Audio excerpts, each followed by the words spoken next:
الحمد لله رب العالمين والصلاة والسلام على رسوله الكريم محمد وعلى آله وأصحابه أجمعين وعلى من تبعهم بإحسان إلى يوم الدين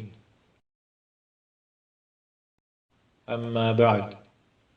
حضرات محترم، یہ ضروریات دین کورس کا سبق نمبر 16 ہے۔ اس کا موضوع ہے اللہ کو کثرت سے یاد کرو۔ یہ اس موضوع کا دوسرا حصہ ہے۔ عن ابی موسیٰ رضی اللہ عنہ قال قال النبی صلی اللہ علیہ وسلم مثل الذي يذكر ربه والذي لا يذكر ربه مثل الحي والمیت۔ مطلب یہ کہ جو شخص اللہ کا ذکر کرتا ہے اور جو نہیں کرتا، ان دونوں کی مثال زندہ اور مردے کی ہے، کہ ذکر کرنے والا زندہ ہے اور ذکر نہ کرنے والا مردہ ہے۔ حضرات محترم، زندگی ہر شخص کو پیاری ہے اور مرنے سے ہر آدمی گھبراتا ہے۔ یہاں حضور صلی اللہ علیہ وسلم کا ارشاد ہے کہ جو اللہ کا ذکر نہیں کرتا وہ زندہ بھی مردے ہی کے حکم میں ہے، اس کی زندگی بھی بیکار ہے۔ عن ابی ہریرہ رضی اللہ عنہ عن النبی صلی اللہ علیہ وسلم قال سبعة یظلهم اللہ فی ظلہ یوم لا ظل الا ظلہ۔ رسول اللہ صلی اللہ علیہ وسلم کا ارشاد ہے، 7 آدمی ایسے ہیں کہ جنہیں اللہ اپنی رحمت کے سائے میں اس دن جگہ عطا فرمائے گا جس دن اس کے سائے کے علاوہ کوئی سایہ نہ ہوگا۔ الامام العادل، ایک عادل بادشاہ، وشاب نشأ بعبادت اللہ، دوسرے وہ جوان جو جوانی میں اللہ کی عبادت کرتا ہو، ورجل قلبہ معلق فی المساجد، تیسرے وہ شخص جس کا دل مسجد میں اٹکا ہو، ورجلان تحابا فی اللہ اجتمعا علیہ وتفرقا علیہ، چوتھے وہ 2 شخص جن میں اللہ ہی کے واسطے محبت ہو، اسی پر ان کا اجتماع ہو، اسی پر جدائی ہو۔ ورجل دعته امرأة ذات منصب وجمال فقال انی اخاف اللہ، 5ویں وہ شخص جسے کوئی حسب نسب والی حسین عورت اپنی طرف متوجہ کرے اور وہ کہہ دے کہ مجھے اللہ کا ڈر ہے۔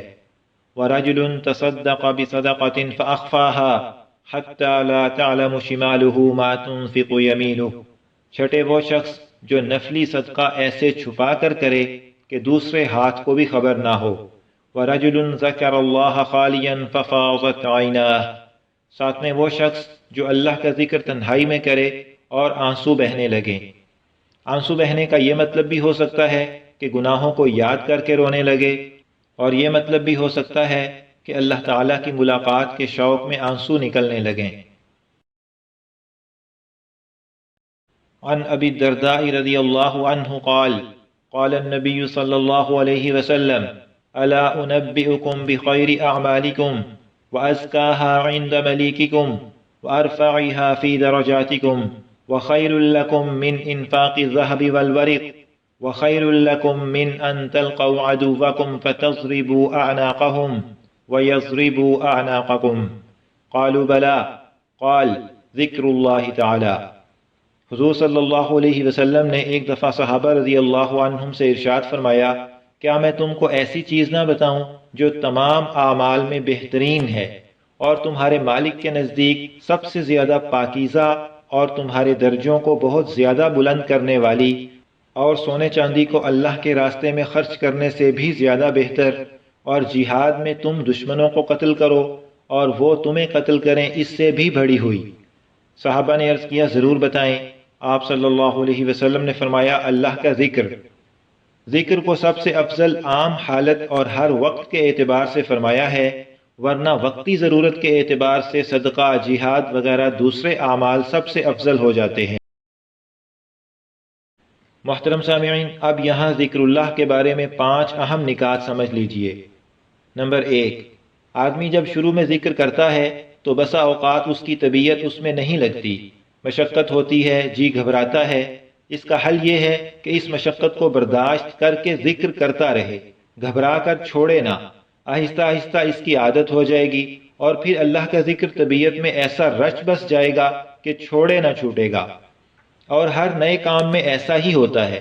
مثال کے طور پر بچہ جب شروع میں نماز پڑھنے لگتا ہے تو بہت مشقت اٹھا کر پڑھتا ہے، لیکن پڑھتے پڑھتے عادت ہو جاتی ہے، اور پھر ایسا وقت بھی آتا ہے کہ اگر یہ کہا جائے کہ لاکھ روپیہ لے لو اور نماز چھوڑ دو تو وہ نہیں چھوڑے گا۔ بس ایسے ہی ہمیں بھی ہمت سے کام لے کر ذکر کرتے رہنا ہے، چاہے طبیعت الجھے یا سلجھے، رفتہ رفتہ جی لگنے لگے گا انشاءاللہ تعالی۔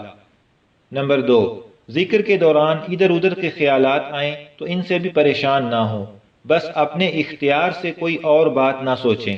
غیر اختیاری طور پر جو خیالات آئیں ان سے نہ گھبرائیں، اور اپنا دھیان ذکر کی طرف بار بار کرتے رہیں، ثواب انشاءاللہ پورا ملے گا، بلکہ غیر اختیاری خیالات کی وجہ سے جو تکلیف ہوتی ہے اس پر بھی اجر ملے گا انشاءاللہ۔ وساوس کا لانا برا ہے، نہ کہ آنا۔ نمبر 3، انفرادی طور پر اونچی آواز سے ذکر کرنا جائز ہے، لیکن شرط یہ ہے کہ آواز بہت زیادہ اونچی نہ ہو، کسی کو تکلیف نہ ہو اور ریا کے طور پر نہ ہو۔ نمبر 4، صوفیہ کرام نے ذکر کے بعض خاص طریقے بتائے ہیں، جیسے مثلا ایک طریقہ ضرب لگا کر ذکر کرنا ہے۔ اس کا مطلب یہ ہے کہ جب لا الہ کہے تو بدن کو ذرا دائیں طرف لے جائے، اور جب الا اللہ کہے تو بائیں طرف لے آئے، اور الا اللہ کا حمزہ سختی سے زور ڈال کر ادا کرے۔ دوسرا طریقہ پاس انفاس کا ہے۔ اس کا مطلب یہ ہے کہ سانس اندر جائے تو اس کے ساتھ بھی اللہ کا ذکر کرے، اور سانس باہر آئے تو اس کے ساتھ بھی اللہ کا ذکر کرے۔ اس طرح اور بھی کچھ طریقے ہیں۔ ان سب طریقوں کا مقصد ذکر کو آسانی کے ساتھ دل میں پختہ کرنا ہے، اور یہ سب طریقے علاج کے درجے میں ہیں۔ جیسے مثلا ہم بخار کے لیے پیناڈول لیتے ہیں، کھانسی کے لیے ایسیفائل سیرپ لیتے ہیں، بس یہ طریقے بھی اسی درجے میں ہیں۔ انہیں علاج کے درجے میں رکھ کر کیا جائے تو درست ہیں، اور اگر انہیں بذات خود ثواب کا کام سمجھا جائے یا انہیں سنت سمجھا جائے تو یہ بدعت بن جائیں گے۔ نمبر 5، اگر کسی وقت ہم زبان سے ذکر نہ کر سکیں لیکن نیکی کے کام میں لگے ہوئے ہوں، یا دنیا کا کوئی جائز کام اچھی نیت سے کر رہے ہوں، تو یہ بھی اللہ کے ذکر ہی کی ایک صورت ہے۔ حضرات محترم، اب ذکر میں انہماک کا ایک واقعہ سنیے۔ جامعہ اشرفیہ لاہور کے بانی حضرت مفتی محمد حسن رحمہ اللہ کی ٹانگ کاٹنے کا آپریشن تھا۔ ڈاکٹروں نے عرض کیا کہ آپ کو بے ہوش کرنا پڑے گا۔ حضرت نے فرمایا ہرگز نہیں، میں اللہ تعالیٰ کی یاد سے غافل نہیں ہونا چاہتا، لہذا جب تم ٹانگ کاٹنے لگو تو اس سے پہلے مجھے بتا دینا، اور جب میں ذکر اللہ میں مشغول ہو جاؤں تو تم اپنا کام شروع کر دینا۔ لاہور کے بڑے بڑے ڈاکٹر سب جمع تھے کہ دیکھیں بغیر بے ہوش کیے کیسے یہ آپریشن ہوگا۔ حضرت کے ذکر اللہ شروع کرتے ہی ڈاکٹروں نے اپنا کام شروع کیا، اور حضرت مفتی صاحب کی ٹانگ کاٹ کر علیحدہ کر دی۔ کچھ دیر بعد حضرت نے ڈاکٹروں سے پوچھا کہ تم لوگ اپنا کام کب شروع کرو گے؟ ڈاکٹروں نے کہا حضرت سب کام ہو چکا ہے۔ اللہ اکبر، بے ہوش ہوئے بغیر ٹانگ کٹوا دی اور پتہ بھی نہیں چلا۔ اسے حضرت کی کرامت کہیے۔ ہمیں تو ذرا مچھر کاٹ جائے تو دیر تک تکلیف ہوتی رہتی ہے۔ گویا حضرت کا حال ان اشعار کی صحیح تصویر تھا۔ فَنِسْيَانُ ذِكْرِ اللَّهِ مَوْتُ قُلُوبِهِمْ وَأَجْسَامُهُمْ قَبْلَ الْقُبُورِ قُبُورُ۔ اللہ کی یاد سے غافل ہو جانا ان کے دلوں کی موت ہے، اور ان کے جسم قبروں سے پہلے قبریں ہیں۔ وَأَرْوَاحُهُمْ فِي وَحْشَةٍ مِّن جُسُومِهِمْ وَلَيْسَ لَهُمْ حَتَّى النُّشُورِ نُشُورُ۔ ان کی روحیں ان کے جسموں سے وحشت میں ہیں، اور ان کے لیے قیامت اور حشر سے پہلے زندگی نہیں۔ سامعین محترم، اب ذکر کے کچھ ایسے الفاظ سنیے جو زبان پر بہت ہلکے ہیں لیکن ان کا ثواب بہت زیادہ ہے۔ نمبر 1، حضور صلی اللہ علیہ وسلم نے فرمایا تمام اذکار میں افضل لا الہ الا اللہ ہے، اور تمام دعاؤں میں افضل الحمدللہ ہے۔ لا الہ الا اللہ کا افضل ہونا تو ظاہر ہے، اور الحمدللہ کو سب سے افضل دعا اس لحاظ سے فرمایا ہے کہ الحمدللہ میں اللہ تعالیٰ کی بہترین تعریف ہے، اور بادشاہ کی تعریف کا مقصد سوال ہی ہوتا ہے، اور دعا بھی سوال کرنے اور مانگنے ہی کو کہتے ہیں۔ نمبر 2، حضور صلی اللہ علیہ وسلم نے ارشاد فرمایا ایک دفعہ سبحان اللہ والحمدللہ ولا الہ الا اللہ واللہ اکبر کہنا مجھے ساری دنیا سے زیادہ پسند ہے۔ نمبر 3، رسول اللہ صلی اللہ علیہ وسلم نے ارشاد فرمایا جو صبح اور شام کو 100 دفعہ سبحان اللہ و بحمدہ پڑھے گا، قیامت کے دن اس سے افضل عمل لے کر کوئی نہیں آئے گا، سوائے اس آدمی کے جس نے یہی کلمہ اتنی دفعہ یا اس سے زیادہ دفعہ کہا ہو۔ نمبر 4، حضور اکرم صلی اللہ علیہ وسلم سے پوچھا گیا کہ کون سا کلام سب سے افضل ہے، تو آپ صلی اللہ علیہ وسلم نے فرمایا جو کلام اللہ تعالیٰ نے فرشتوں کے لیے منتخب فرمایا، یعنی سبحان اللہ و بحمدہ۔ سبحان اللہ و بحمدہ کا مطلب ہے اللہ کی پاکی اور اس کی تعریف کے ساتھ۔ ان چاروں احادیث سے مجموعی طور پر یہ بات معلوم ہوئی کہ یہ سب کلمے دوسرے سب کلموں سے افضل ہیں۔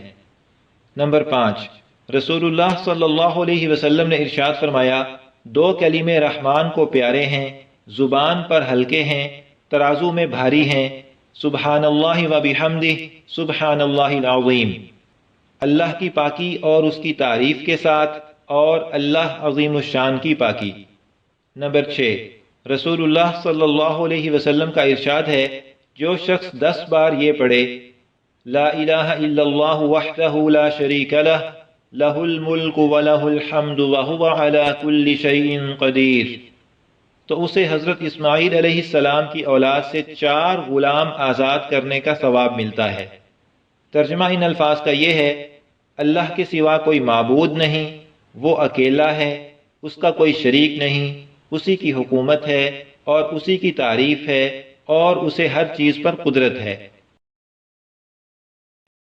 نمبر 7، ام المؤمنین حضرت جویریہ رضی اللہ عنہا فرماتی ہیں کہ نبی اکرم صلی اللہ علیہ وسلم ایک دن فجر کی نماز پڑھنے کے بعد ان کے پاس سے باہر نکلے۔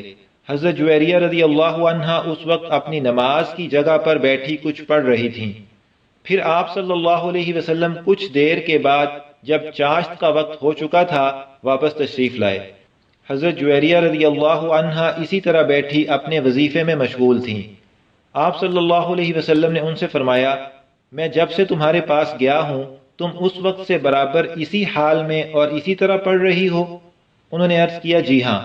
آپ صلی اللہ علیہ وسلم نے ان سے فرمایا تمہارے پاس سے جانے کے بعد میں نے 4 کلمے 3 بار کہے، اگر وہ تمہارے اس پورے وظیفے کے ساتھ تولے جائیں جو تم نے آج صبح پڑھا ہے تو ان کا وزن بڑھ جائے گا۔ وہ کلمے یہ ہیں سبحان اللہ و بحمدہ عدد خلقہ ورضا نفسہ وزنۃ عرشہ ومداد کلماتہ۔ اللہ کی پاکی اور اس کی تعریف کے ساتھ، اس کی ساری مخلوقات کی تعداد کے برابر اور اس کے عرش عظیم کے وزن کے برابر اور اس کی ذات پاک کی رضا کے مطابق اور اس کے کلموں کی مقدار کے مطابق۔